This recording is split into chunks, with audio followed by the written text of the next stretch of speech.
Hello and welcome to the UPSC Analyzer. Today we will discuss newspaper analysis dated 4th of April 2023. First news है corrupt tarnish image do not stop spare no one prime minister to CBI. तो CBI को case parrot कहा जाता है कि government के कहने पर काम करती है। ये तो मेंस का टॉपिक है। सीबीआई क्या है ये आपको पता होना चाहिए, आपने लक्ष्मीकांत में पढ़ा भी होगा। Central bureau of investigation premier investigating police agency है इंडिया की, और ये असिस्टेंस प्रोवाइड करती है central vigilance commission and Lokpal को। ये कौन सी मिनिस्ट्री के अंदर काम करती है? तो department of personal, ministry of personal, pension and public grievances, government of India, जो कि प्राइम मिनिस्टर्स ऑफिस में फॉल होता है। लेकिन अगर ऑफेंसेस को इन्वेस्टिगेट किया जा रहा है under the prevention of corruption act, तो इसका जो सुपरिटेंडेंस है ये होता है सेंट्रल विजिलेंस कमीशन के पास। तो ये पॉइंट इंपॉर्टेंट है कि अगर ऑफेंस को इन्वेस्टिगेट किया जा रहा है under the prevention of corruption act, तो इसका जो सुपरिटेंडेंस है ये होता है सेंट्रल विजिलेंस कमीशन के पास। इंटरपोल के बिहाफ पर ये कोऑर्डिनेट करती है इंडिया से। तो it is also the nodal police agency in India, जो कि कोऑर्डिनेट करती है on behalf of Interpol member countries. तो ये जो पावर्स अपनी डिराइव करती है, ये पावर्स डिराइव करती है कौन सा एक्ट से? Delhi special police establishment act 1946। तो ये स्टैट्यूटरी बॉडी नहीं है, ये सिर्फ अपनी पावर्स डिराइव करती है इस एक्ट से, ठीक है। तो ये स्टैट्यूटरी बॉडी नहीं है, बहुत इंपॉर्टेंट पॉइंट है। इसको स्टैब्लिश किया गया था किसके रिकमेंडेशन पर? तो Santhanam committee on prevention of corruption, इसके रिकमेंडेशन पर इसको यहाँ पर स्टैब्लिश किया गया था। क्या सीबीआई यहाँ पर सुओ मोटो केस ले सकती है? तो सीबीआई सुओ मोटो केस सिर्फ यूटी के केसेस में ले सकती है, और सेंट्रल गवर्नमेंट ऑथोराइज कर सकता है सीबीआई को किसी स्टेट में इन्वेस्टिगेट करने के लिए, लेकिन स्टेट में वो इन्वेस्टिगेट तभी कर सकती है अगर स्टेट गवर्नमेंट ने कंसेंट दी हो।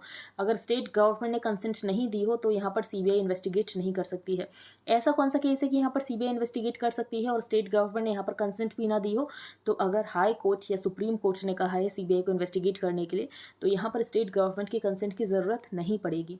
The central government can authorize CBI to investigate a crime in a state but only with the consent of the concerned state government। लेकिन सुप्रीम कोर्ट और हाई कोर्ट सीबीआई को order कर सकते हैं कि CBI investigate कर सकता है क्राइम कंट्री में कहीं भी बिना स्टेट के कंसेंट के। सीबीआई के डायरेक्टर को कैसे अपॉइंट किया जाता है? तो 2014 से पहले प्रोसीजर अलग था, 2014 के बाद प्रोसीजर यहाँ पर चेंज कर दिया गया है। तो उससे पहले का क्या प्रोसीजर था ये इंपॉर्टेंट नहीं है, 2014 के बाद क्या किया गया?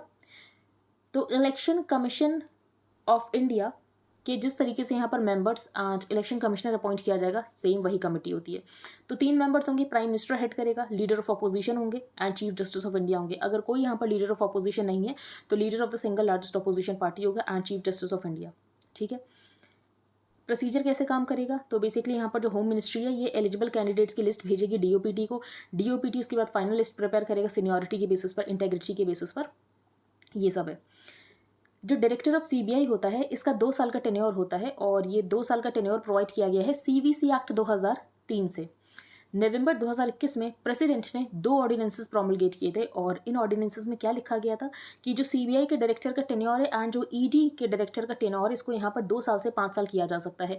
और ये जो 2 साल से 5 साल किया जाएगा ना, ये पीसमील अप्रोच से किया जाएगा। 1 साल बढ़ाया एक बार, उसके बाद 1 साल और बढ़ाया, उसके बाद 1 साल और बढ़ाया, तो 5 साल तक का टेन्योर किया जा सकता है। According to section 6 of the Delhi special police establishment act of 1946, जिससे सीबीआई फंक्शन करती है, स्टेट की कंसेंट की रिक्वायरमेंट की जरूरत पड़ती है अगर सीबीआई को इन्वेस्टिगेट करना है बियॉन्ड यूनियन टेरिटरीज।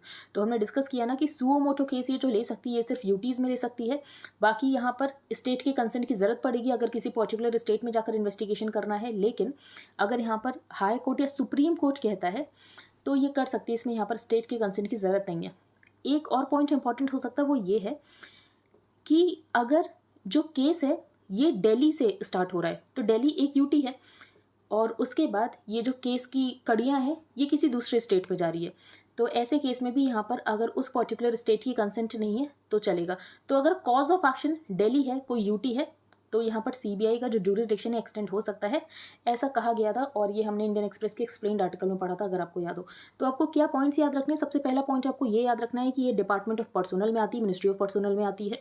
दूसरी बात, अगर प्रिवेंशन ऑफ करप्शन एक्ट के अंदर ये ऑफेंसेस को इन्वेस्टिगेट कर रही है तो इसका सुपरिटेंडेंस होगा सेंट्रल विजिलेंस कमीशन के पास, इंटरपोल के बिहाफ पर ये कोऑर्डिनेट करती है। तीसरा पॉइंट आपको ये याद रखना है, ये एक स्टैट्यूटरी बॉडी नहीं है, ये सिर्फ अपनी पावर्स डिराइव करती है Delhi special police establishment act of 1946 से, और इसको बनाया गया था सांथानम कमेटी के रिकमेंडेशन पर। ये सुओ मोटो केस ले सकती है, लेकिन सिर्फ यूटी में सुओ मोटो केस ले सकती है, बाकी इसे किसी स्टेट में इन्वेस्टिगेट करना है तो स्टेट गवर्नमेंट के कंसेंट की ज़रूरत पड़ेगी।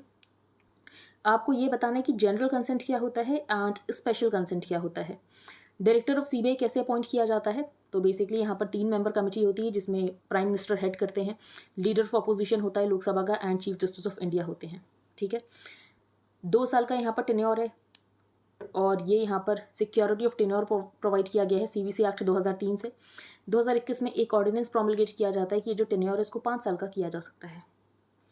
आगे हम चलते हैं। After pandemic poverty kept falling every quarter from July September 2020। तो बेसिकली एक पेपर रिलीज किया गया जिसमें यह कहा गया है कि कोविड के बाद अगर हम देखें एंड कोविड के दौरान अगर हम देखें तो पैंडमिक के दौरान पॉवर्टी यहाँ पर कम हुई है और इनइक्वालिटी भी कम हुई है। अभी पेपर बहुत ज़्यादा इंपॉर्टेंट नहीं है लेकिन 1-2 पॉइंट्स हम देख लेते हैं। तो contrary to wide spread claims, तो वाइड स्प्रेड क्लेम्स तो यही है ना कि कोविड के दौरान पॉवर्टी इंक्रीज हुई है, इनइक्वालिटी इंक्रीज हुई है, लेकिन इस पेपर की माने तो पेपर का ये कहना है नहीं, पॉवर्टी तो कम हुई है, यहाँ तक कि जो इनइक्वालिटी है ये भी कम हुई है। तो contrary to wide spread claims of a large rise in poverty in both rural and urban India post the कोविड-19 pandemic, a new paper authored by former Niti Aayog vice chairman, founder of new Delhi based research and consulting organisation, इन सब ने बताया कि जो rural poverty है decline हुई है कंटिन्यूसली एवरी क्वार्टर बिगिनिंग जुलाई सितंबर 2020। पॉवर्टी का डिक्लाइन होना, इनइक्वालिटी का डिक्लाइन होना, बेसिकली पैंडेमिक के बाद ये एक काउंटर इंट्यूटिव बात है। और जो यहाँ पर डेटा सेट यूज़ किया गया है ये प्रॉक्सी डेटा सेट है, तो कितना रिलायबल है या नहीं है ये एक ज़रूर क्वेश्चन हो सकता है। आगे हम चलते हैं। यहाँ पर बात की गई है MV गंगा विलास की। MV गंगा विलास हम डिस्कस कर चुके हैं, एक बार हम और देख लेते हैं। तो ये दुनिया का लॉन्गेस्ट रिवर क्रूज है। It is the world's longest river cruise. The luxury cruise will cover more than 3200 kilometres across 27 river systems in 5 states in India and Bangladesh. 51 day का क्रूज था जो कि प्लान किया गया था। 50 टूरिस्ट स्पॉट्स के through ये गया, थ्रू वर्ल्ड हेरिटेज साइट्स जैसे कि national parks, river ghats, major cities जैसे कि पटना इन बिहार, झारखंड, ढाका इन बांग्लादेश, गुवाहाटी इन असम। तो ये सब है, पता होना चाहिए। Doklam row backdrop king of Bhutan to meet prime minister today. तो बेसिकली जो भूटान के प्राइम मिनिस्टर उन्होंने ये कह दिया कि ये जो डोकलाम का इशू है ये सिर्फ इंडिया और भूटान नहीं सॉल्व कर सकते हैं, चाइना की भी इसमें इक्वल से होनी चाहिए। तो इसका मतलब क्या ये है कि जो भूटान है ये चाइना को बहुत ज़्यादा इंपॉर्टेंस दे रहा है, ये यहाँ पर क्वेश्चन है। तो ये सारी बातें यहाँ पर चल रही हैं। दूसरी तरफ क्या हो रहा है, जो भूटान के राजा हैं ये इंडिया आ रहे हैं। तो king of Bhutan to meet prime minister today.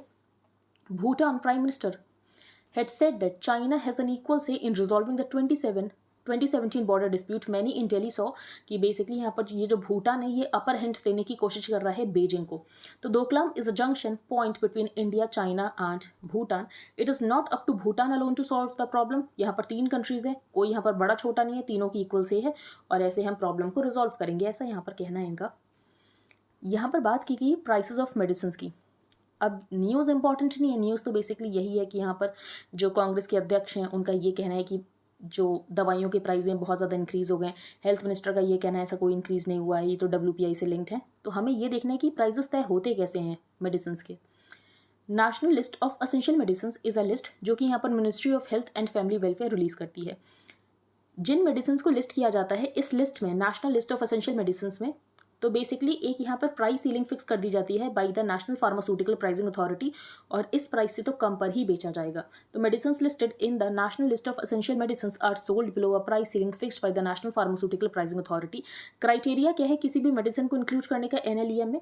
तो बहुत सारे फैक्टर्स देखे जाते हैं। फॉर एग्जाम्पल ये जो ड्रग है ये कितनी एसेंशियल है। एक पॉइंट और है, जिन ड्रग्स को इसमें इन्वॉल्व किया जाता है ये मोस्टली यहाँ पर सिंगल डोज मेडिसिन होती हैं, लेकिन फिक्स्ड डोज कॉम्बिनेशंस को भी इंक्लूड किया जा सकता है अगर इसका बहुत ज़्यादा अच्छा इफेक्ट हो। 2013 में एक क्वेश्चन आया था कि फिक्स्ड डोज कॉम्बिनेशन क्या होता है और इसका मेरिट क्या है, इसका डीमेरिट क्या है। तो ऐसे क्वेश्चंस भी आ जाते हैं, तो आपको इन क्वेश्चंस के लिए प्रिपेयर रहना होता है, ठीक है। तो fixed dose combinations the single dose medicine are considered for inclusion in national list of essential medicine और FDCs को तभी इंक्लूड किया जाता है अगर इनका प्रूवन एडवांटेज हो। जिन ड्रग्स को लिस्ट किया जाता है NLEM में इनको शेड्यूल्ड ड्रग कहा जाता है और ये चीपर होंगे क्योंकि यहाँ पर जो नेशनल फार्मास्यूटिकल प्राइसिंग अथॉरिटी है ये कहती है कि इनका जो प्राइस चेंज हो सकता है WPI के बेसिस पर ही हो सकता है। तो इनके प्राइस को लिंक किया जाता है WPI इंडेक्स बेस्ड इन्फ्लेशन से। The list includes anti infective medicine, जैसे कि डायबिटीज़ को ट्रीट करने के लिए insulin, HIV, tuberculosis, cancer, contraceptives. लेकिन जो कंपनीज नॉन शेड्यूल्ड ड्रग्स बेच रहे हैं, जो कि शेड्यूल्ड ड्रग्स में नहीं आ रहा है, जो कि इस लिस्ट में नहीं है, तो इनका प्राइस हर साल 10% बढ़ सकता है। तो companies selling non scheduled drugs can hike prices by up to 10% every year. और एक बार यहाँ पर NLEM की लिस्ट रिलीज कर दी जाती है तो उसके बाद डिपार्टमेंट ऑफ फार्मास्यूटिकल्स, जो कि आता है ministry of chemicals and fertilisers में, ये इनको ऐड कर देता है in the drug price control order. उसके बाद यहाँ पर जो NPPA है ये प्राइसेस को फिक्स करती है। तो आपको क्या याद रखना है, आपको ये याद रखना है कि जिन ड्रग्स को लिस्ट में इंक्लूड किया गया, जिनको कि शेड्यूल्ड ड्रग्स कहा जा रहा है, इनका प्राइस जो लिंक होगा ये wholesale price index based inflation से लिंक होगा। एंड बाकी जो यहाँ पर नॉन शेड्यूल्ड ड्रग्स है, इनका हर साल 10% प्राइस बढ़ सकता है। ठीक है, तो company selling non scheduled drugs can hike prices by up to 10% every year. और डिपार्टमेंट ऑफ फार्मास्यूटिकल्स किसके अंदर आता है, तो मिनिस्ट्री ऑफ केमिकल्स में आता है। आप हेल्थ में मत रिलेट कर लेना, ठीक है। तो ministry of chemicals and fertilisers, ये आपको पता होना चाहिए। आगे हम चलते हैं NIA प्रोब। NIA के बारे में यहाँ पर इंपॉर्टेंट हो जाता है। NIA को यहाँ पर 2008 के अटैक्स के बाद बनाया गया था।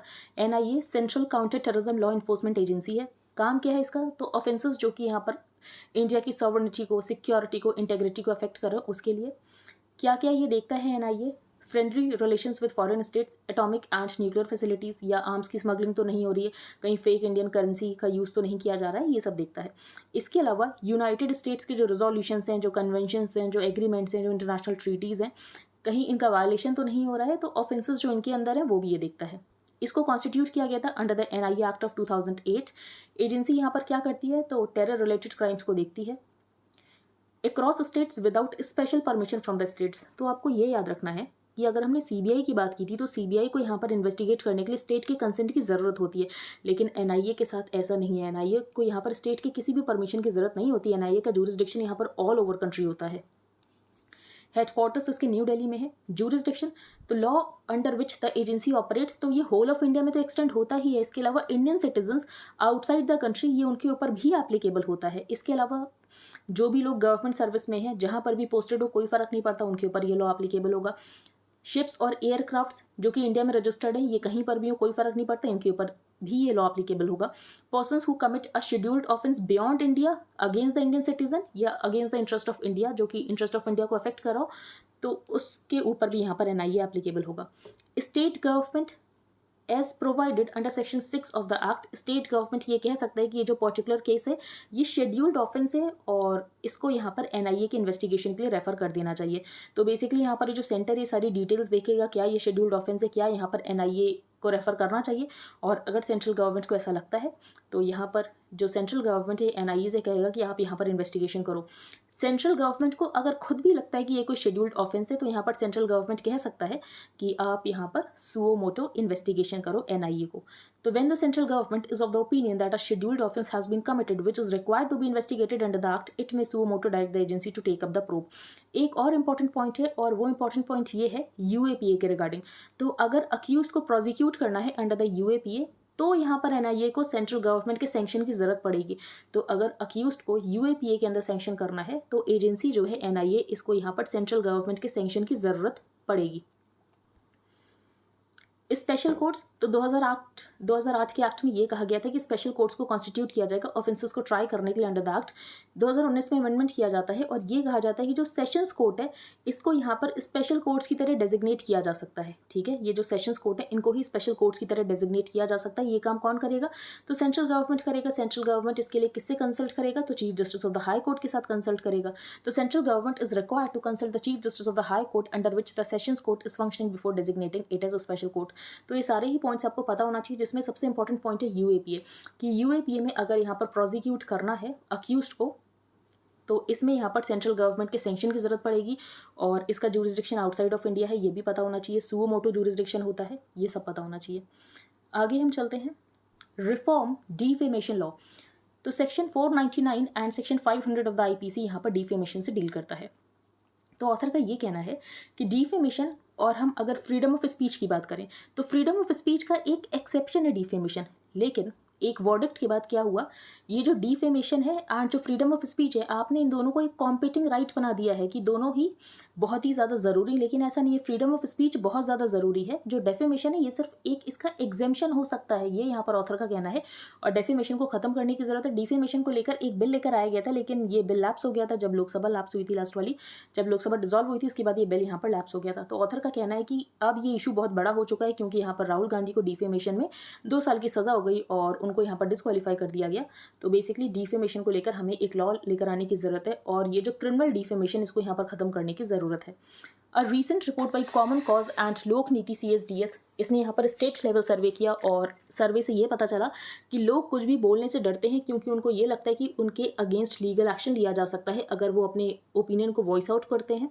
तो today Indians seem to have an intuitive understanding of the risk of voicing their opinions, they fear the letter of the law, और लॉ को उनके अगेंस्ट यूज़ किया जा सकता है, और इसीलिए डेफेमेशन को खत्म करने की ज़रूरत है, क्योंकि ये फ्रीडम ऑफ स्पीच को वायलेट करता है। The right to reputation is no less important a right than the right to freedom of speech। तो सुप्रीम कोर्ट ने बेसिकली ये कहा था कि राइट टू रेपुटेशन भी उतना ही इंपॉर्टेंट है जितना कि right to freedom of speech है, लेकिन ऑथर के according right to freedom of speech बहुत ज़्यादा इंपॉर्टेंट है, और राइट टू रेपुटेशन ये सिर्फ इसका एक एग्जेम्पशन हो सकता है। डिफेमेशन एक इसका एक एग्जेम्पशन हो सकता है, लेकिन आप इसको इसके बराबर नहीं रख सकते हो। तो from an exception to the right to freedom of speech और डेफेमेशन को आपने बेसिकली कॉम्पिटिंग राइट बना दिया, ये ऑथर का क्वेश्चन है। फिर यहाँ पर ऑथर ने रिप्रेजेंटेशन ऑफ पीपल एक्ट की बात की है, जो कि पॉलिटिकल एंगल से की गई है, तो हम इसको डिस्कस नहीं करेंगे। नेक्स्ट है नो चीयर्स इन केरला। तो क्या हुआ है, तो एक महिला थी जिसको कि यहाँ पर अरेस्ट कर लिया गया है। क्यों अरेस्ट कर लिया गया, क्योंकि वो यहाँ पर लिकर को कंज्यूम कर रही थी। Pure toddy with a negligible percentage of alcohol, ये इंटीग्रल पार्ट है केरला की क्यूजीन का, ये यहाँ पर ऑथर का कहना है। और ऐसा तो बहुत सारे मैन करते हैं, आपने उनको तो अरेस्ट नहीं किया, तो एक महिला को क्यों अरेस्ट किया आप यहाँ पर मिसोजिनिस्टिक को, ये सब ऑथर ने लिखा है। The action certainly smacks of the deep rooted misogyny that runs through Kerala society and we have never heard a similar action, जो कि मैन के अगेंस्ट लिया हो। क्या विमेन यहाँ पर ड्रिंक नहीं कर सकती हैं, और विमेन तो रिस्पॉन्सिबल ड्रिंकर्स होती हैं, ये सब ऑथर ने लिखा है। इंपॉर्टेंट नहीं है, हमने डिस्कस करेंगे। नेक्स्ट यहाँ पर अ वीकर पुश, ये हमने डिस्कस करेंगे, इंपॉर्टेंट आर्टिकल नहीं है। The trial of mister Trump, तो हमने ट्रम्प के बेसिकली बारे में डिस्कस किया था कि इनका यहाँ पर इंडाइटमेंट हुआ है। क्यों हुआ इंडाइटमेंट, तो इनका अफेयर चल रहा था और मुंह बंद करने के लिए इन्होंने पैसे दिए थे। पैसे कहाँ से दिए थे, तो जो यहाँ पर इलेक्शन कैंपेन का फाइनेंस था उससे पैसे दिए थे, जो कि इन्होंने गलत किया था। अभी ये सरेंडर करने जा रहे हैं, ये सब लिखा हुआ आर्टिकल में। Next Trump show is back, तो यही बताया गया कि बेसिकली यहाँ पर 2024 की प्रेसिडेंशियल रेस है, और अगर हम बात करें ट्रम्प, तो ट्रम्प ने पूरा इलेक्शन ही अपने अराउंड रिवॉल्व करने वाले हैं, सिर्फ अपनी बात करने वाले हैं। नेक्स्ट मैन्युफैक्चरिंग ओपिनियन, तो ये कहा गया है कि ट्विटर या कोई भी यहाँ पर सोशल मीडिया साइट, उसके ऊपर यहाँ पर ओपिनियन को मैन्युफैक्चर किया जाता है। यहाँ पर आर्टिफिशियल ओपिनियन क्रिएट करने की कोशिश की जाती है, जो कि सही बात है। आर्टिफिशियल नैरेटिव यहाँ पर क्रिएट किया जाता है, तो आपको नहीं पता कि आप यहाँ पर बॉट्स को रिस्पॉन्ड कर रहे हो या तो एक्चुअल वो पर्सन है। तो there is considerable evidence to argue कि जो नैरेटिव्स हैं सोशल मीडिया के ऊपर, इसको यहाँ पर आर्टिफिशियली कंट्रोल किया जाता है। अनफॉर्चुनेटली यूज़र यहाँ पर डिफ्रेंशिएट नहीं कर सकता कि वो यहाँ पर मेजॉरिटी ओपिनियन के साथ एंगेज कर रहा है या तो कोई यहाँ पर आर्टिफिशियली प्रोपेल्ड नैरेटिव है, आप ये डिफ्रेंशिएट नहीं कर सकते हो। तो मशीन कंट्रोल बॉट्स का यूज़ किया जाता है आर्टिफिशियल नैरेटिव को सेट करने के लिए।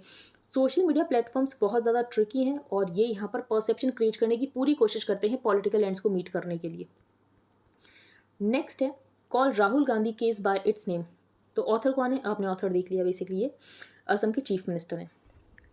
बात ये है, इनका ये कहना है कि अभी यहाँ पर राहुल गांधी को डिस्क्वालीफाई कर दिया गया, तो कांग्रेस ये कह रही है ये तो डेथ ऑफ डेमोक्रेसी हो गया है। तो ऑथर का ये कहना डेथ ऑफ डेमोक्रेसी नहीं हुआ है, राहुल गांधी ने गलती की और यहाँ पर लॉ ऑफ द लैंड्स ने अपना काम किया और उसके बेसिस पर उनको सज़ा मिली है। और राहुल गांधी पहले एमपी नहीं है जिनको डिस्क्वालीफाई किया गया है, राहुल गांधी यहाँ पर 18वें एमपी हैं जिसको डिस्क्वालीफाई किया गया। इससे पहले भी 17 एमपी डिस्क्वालीफाई हुए हैं, और राहुल गांधी डिस्क्वालीफाई हुए हैं उसमें उनकी ही कहीं ना कहीं गलती है। क्यों उनकी गलती है वो हम डिस्कस करेंगे। तो सेक्शन 8 सब सेक्शन 4 जो लिली थॉमस केस में सुप्रीम कोर्ट ने अनकॉन्स्टिट्यूशनल डिक्लेयर कर दिया था। तो सेक्शन 8 सब सेक्शन 4 था क्या, तो बेसिकली फॉर एग्जांपल किसी भी लेजिस्लेटर कन्विक्ट पाया जाता है कि 2 साल की उसको यहाँ पर सज़ा सुनाई जाती है, 2 साल से ज़्यादा की सज़ा सुनाई जाती है, तो उसके पास यहाँ पर 3 महीने का वक्त हुआ करता था कि 3 महीने के वक्त में वो यहाँ पर अपील कर सकता है, और जब तक यहाँ पर अपील पूरी तरीके से डिस्पोज ऑफ नहीं हो जाती तब तक उसका यहाँ पर डिस्क्वालिफिकेशन नहीं होगा। तो जिस तरीके से राहुल गांधी का इमीडिएट डिस्क्वालिफिकेशन अभी हुआ है, ऐसा नहीं होता अगर सेक्शन 8 सब सेक्शन 4 होता। लेकिन सुप्रीम कोर्ट ने लिली थॉमस केस में इसको यहाँ पर अनकॉन्स्टिट्यूशनल डिक्लेयर करके स्ट्राइक डाउन कर दिया था। उसके बाद उस समय की सरकार, मनमोहन सिंह जी की सरकार, यहाँ पर एक ऑर्डिनेंस लेकर आने की कोशिश करती है जिसमें ये कहा जाता है कि जो लेजिस्लेटर होगा ये इमीडिएटली डिस्क्वालीफाई नहीं होगा। भले वो सैलरी नहीं विड्रॉ कर पाएगा, वोट नहीं दे पाएगा, लेकिन इमीडिएटली डिस्क्वालीफाई नहीं होगा। बेसिकली जब तक यहाँ पर ऊपर वाली कोर्ट में वो अपील नहीं कर देता और डिस्पोज ऑफ नहीं हो जाती अपील, तब तक वो यहाँ पर डिस्क्वालीफाई नहीं होगा। लेकिन राहुल गांधी एक प्रेस कॉन्फ्रेंस में आते हैं और वो इस ऑर्डिनेंस को फाड़ देते हैं और ये कहते हैं कि दिस इज अटर नॉनसेंस। तो अगर वो ऑर्डिनेंस होता तो आज राहुल गांधी डिस्क्वालीफाई नहीं होते। ये सब ऑथर ने बताया है। तो under his de facto leadership the Congress has एलिज्ड कि जो डिस्क्वालिफिकेशन है ये बीजेपी यहाँ पर डेमोक्रेसी को सप्रेस करने की कोशिश करे, लेकिन ऑथर का कहना है ऐसा कुछ भी नहीं है। बेसिकली यहाँ पर जुडिशरी ने अपना काम किया है। Prior to Lily Thomas section 8 subsection 4 क्या कहता था कि जो डिस्क्वालिफिकेशन के बाद फॉर एग्जाम्पल यहाँ पर कोर्ट ने कन्विक्ट कर दिया तो डिस्क्वालिफिकेशन कब होगा, तो उसके लिए इनको यहाँ पर 3 महीने का समय दिया जाएगा। 3 महीने के समय में ये अपील कर सकते हैं। तो जब तक यहाँ पर अपील डिस्पोज ऑफ नहीं हो जाती तब तक ये डिस्क्वालीफाई नहीं होंगे। A disqualification under either sub section shall not in the case of a person who on the date of the conviction is a member of the parliament और the legislature of a state take effect until 3 months have elapsed from that date, or if within that period an appeal or application for revision is brought in respect of the conviction or the sentence until that appeal or application is disposed of by the court।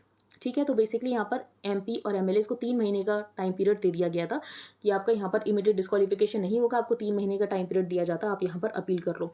The bill proposed that, फिर यहाँ पर एक bill लेकर आया जाता है उस समय की यूपीए सरकार के द्वारा, और बिल ये कहती है कि जो कन्विक्टेड एमपीज और एमएलएज होंगे ये इमीडिएटली डिस्क्वालीफाई नहीं होंगे। लेकिन उसके बाद क्या होता है, तो राहुल गांधी यहाँ पर इस ऑर्डिनेंस को डिनाउंस कर देते हैं और उसके बाद ये जो कांग्रेस की गवर्नमेंट होती है ये इस ऑर्डिनेंस को विड्रॉ कर लेती है। तो these facts make it crystal clear that Rahul Gandhi was solely responsible जो भी इनके साथ हुआ है। आगे हम चलते हैं। Sales tax and actors copyright. तो अनुष्का शर्मा का कौन सा केस है ये इंपॉर्टेंट नहीं है। बेसिकली इन्होंने परफॉर्मेंस की थी और इसके ऊपर इनको यहाँ पर सेल्स टैक्स देना चाहिए नहीं देना चाहिए, कॉपीराइट होता है किसी एक्टर की उसकी परफॉर्मेंस के ऊपर नहीं होता है, ये सब कुछ नहीं पूछेगा आपसे। सेल्स टैक्स यहाँ पर क्या होता है, तो सेल्स टैक्स एक इनडायरेक्ट टैक्स होता है जो कि लेवाई किया जाता है अगर गुड्स को बेचा जाता है इंडिविजुअल्स के द्वारा या एंटिटीज़ के द्वारा। सेल्स टैक्स बेसिकली यहाँ पर जीएसटी ने सेल्स टैक्स को रिप्लेस कर दिया। तो आपको सबसे पहले तो ये पता होना चाहिए। इनकम टैक्स एक डायरेक्ट टैक्स होता है। तो sales tax was an indirect tax levied on the sale of goods by individuals and और entities engaged in selling activities. अब इसको रिप्लेस कर दिया गया है by the GST. Income tax is a direct tax जो कि इनकम के ऊपर पे किया जाता है। नेक्स्ट है wet March and wheat crop. तो आपने देखा मार्च में कैसे अनसीजनल रेनफॉल हुई जिसकी वजह से यहाँ पर रबी क्रॉप ने बहुत ज़्यादा सफ़र किया है। तो लास्ट ईयर भी ऐसा कुछ हमें देखने को मिला था, लेकिन लास्ट ईयर जो हुआ था ये हीट वेव की वजह से हुआ था। इस बार जो हुआ है ये अनसीजनल रेनफॉल की वजह से हुआ है। तो दोनों साल में क्या अंतर है, जो यहाँ पर वीट प्रोडक्शन इसके ऊपर इम्पैक्ट तो पड़ा लेकिन अंतर क्या है, तो ऑथर ने यहाँ पर अंतर बताया। तो अंतर हम एक बार देख लेते हैं।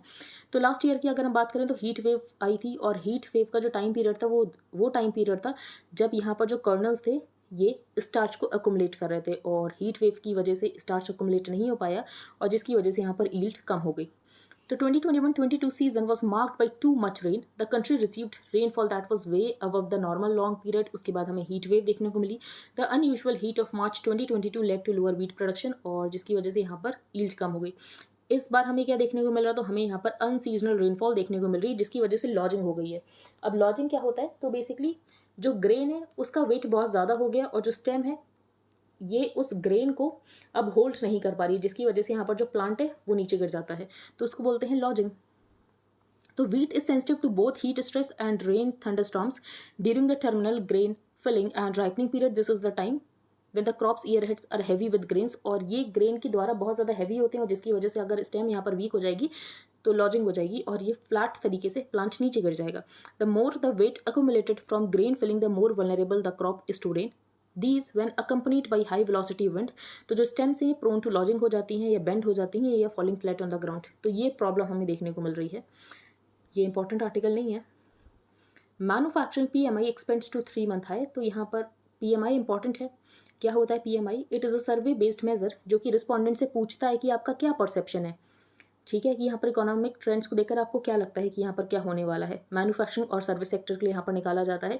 फिर एक कॉम्पोजिट इंडेक्स प्रिपेयर किया जाता है। अगर 50 से ज़्यादा वैल्यू है इसका मतलब ये है कि एक्सपेंशन हो रहा है, 50 से कम वैल्यू है तो इसका मतलब ये है कि उनको कॉन्ट्रैक्शन हो रहा है। तो purpose of the PMI is to provide information about current and future business conditions. It is calculated separately for the manufacturing and services sector. उसके बाद एक कॉम्पोजिट इंडेक्स प्रिपेयर किया जाता है। PMI का नंबर यहाँ पर 0 से 100 के बीच में हो सकता है। 50 से ज़्यादा नंबर इसका मतलब एक्सपेंशन, 50 से कम नंबर इसका मतलब कॉन्ट्रैक्शन।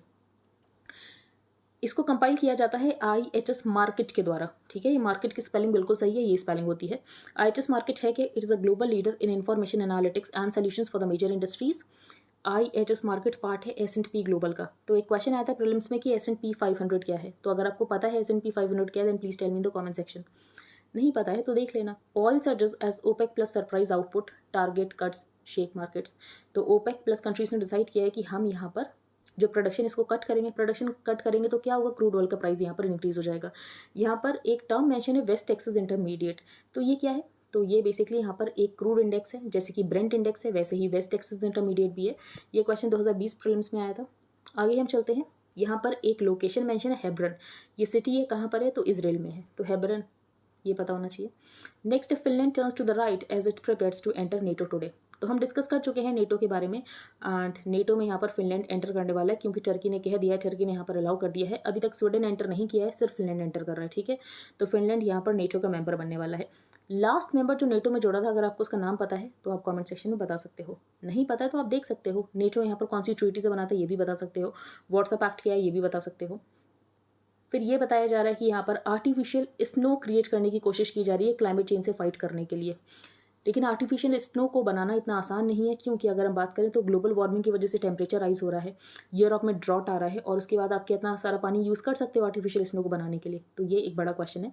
तो rising temperatures in Europe are bringing drought and Italy can ill afford the millions of cubic metres of water it uses every year to make snow. तो नहीं कर सकते इतना सारा।